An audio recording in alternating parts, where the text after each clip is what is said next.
Hello, English 3. Welcome back to Argumentative Writing. Today we are going to do our next step in the writing process, which is to research.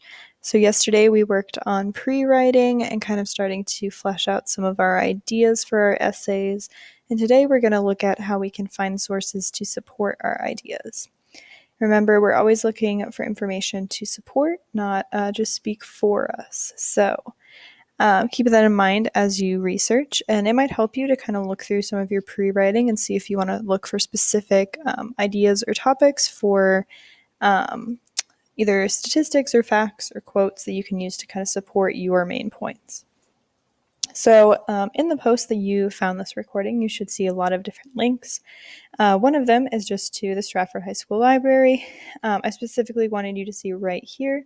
There is a link to EBSCOhost, and you can use that to find journals and articles and whatnot.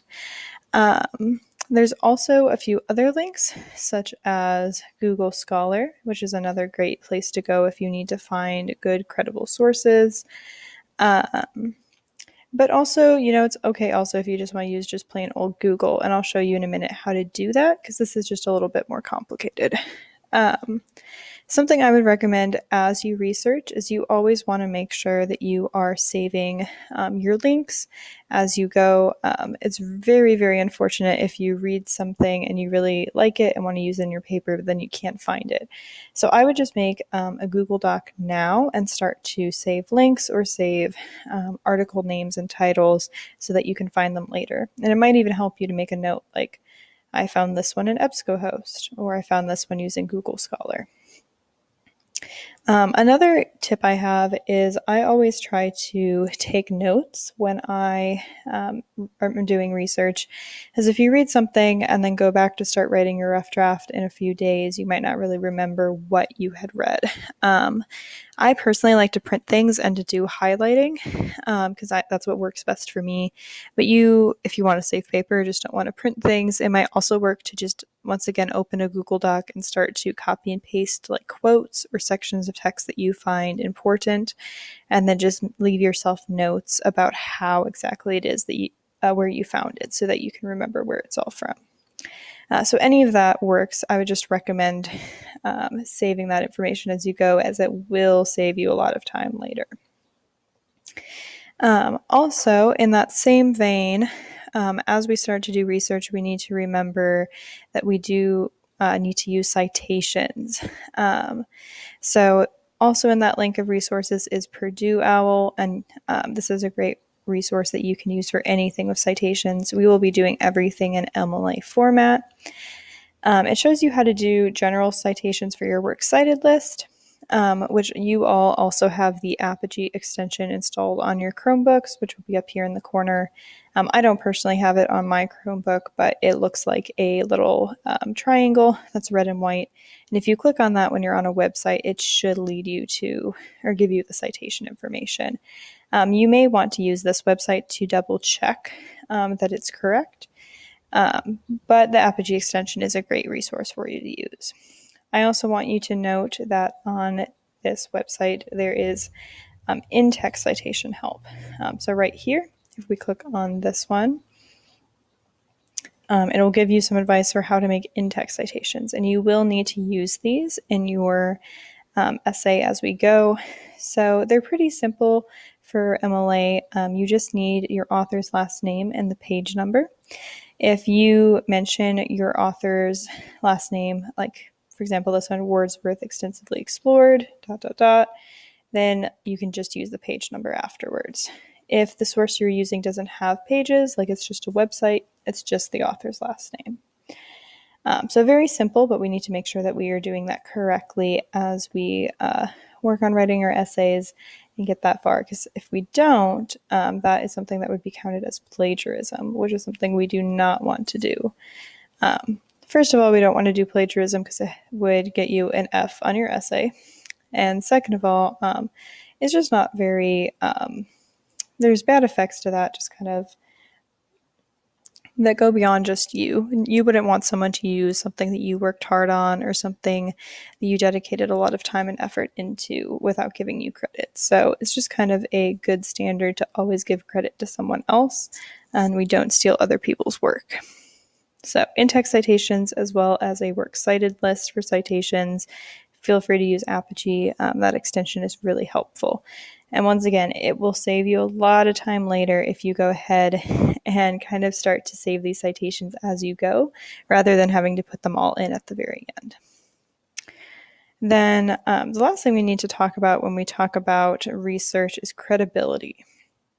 So I have this media bias chart also linked on Google Classroom.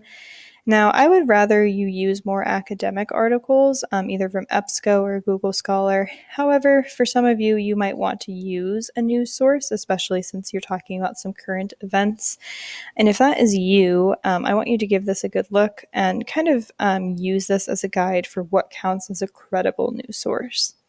Now, a disclaimer, all news sources can be slightly biased. I don't know if I believe any are truly neutral, and it is an industry that is meant to entertain, so some things might be a little sensationalized. However, if you're going to use a news source, I will only count it as a credible source, which means it will only count for your essay if it is in this kind of green box here at the top.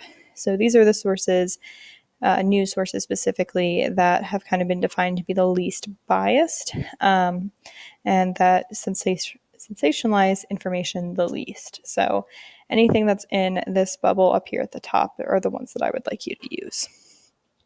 We also can evaluate credibility just if, for example, we use a regular Google search. So if I go back here and let's say that I go ahead and Google, let's say we'll go with the death penalty, because that's a pretty hot topic that I know that we talked about in class as an example earlier. So one quick tip is to look for what the site is ending in. If it is .org, .gov, or .edu, it's usually a good source to look at, because those are, it doesn't stand for .com. So .com is commercial. So it kind of goes back to that, what is their purpose for writing? .edu and .gov are always usually good sources to use. You don't usually have to double check them too much past that. However, .org, you may want to double check like what the organization is. Usually they're nonprofits, and just make sure that they have good intentions behind their work.